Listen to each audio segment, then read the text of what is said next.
Guys, this is my review for the mini washer. Not gonna lie, I wish it was bigger. But it took me a while to figure out how to use it.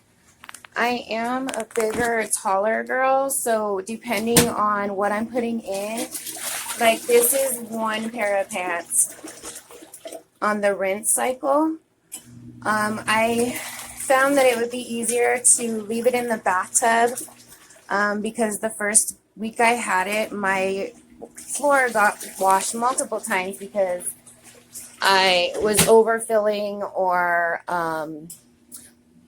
spilling out. So it's just easier to put it in the shower or the bath.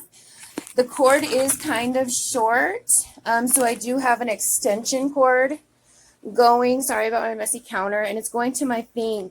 Also, I do want to recommend, if you are buying the mini washer, to buy the portable dryer. I'm putting these together so everybody knows that this dryer is amazing. I also have other reviews on it. So you just put your clothes in there and it dries. You have a timer. You have an automatic on switch. So this is really awesome too. So I do recommend, if you're buying the washer, to buy the dryer. Hope you guys have a great rest of your day. Thank you.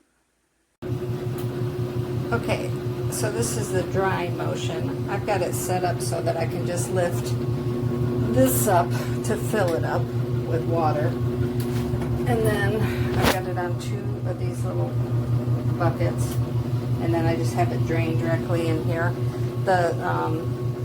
The spinning, you have to hook it properly, and you have to make sure you don't have near as much stuff in it.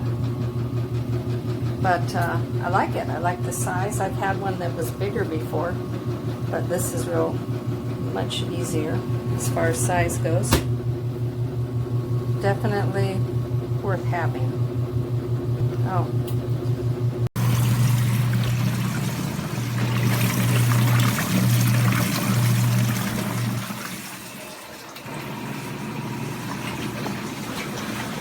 Not too bad.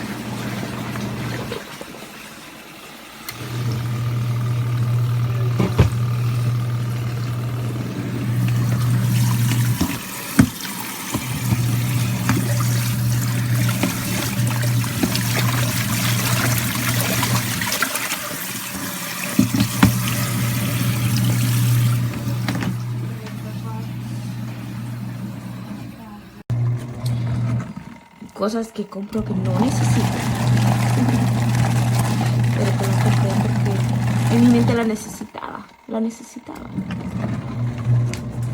pero está bien bonito como para un apartamento o algo así. Yo lo uso para lavar las toallitas de los niños y sus calcetines, y también para lavar mi ropa interior y los brasieres para que no se me arruinen en la lavadora.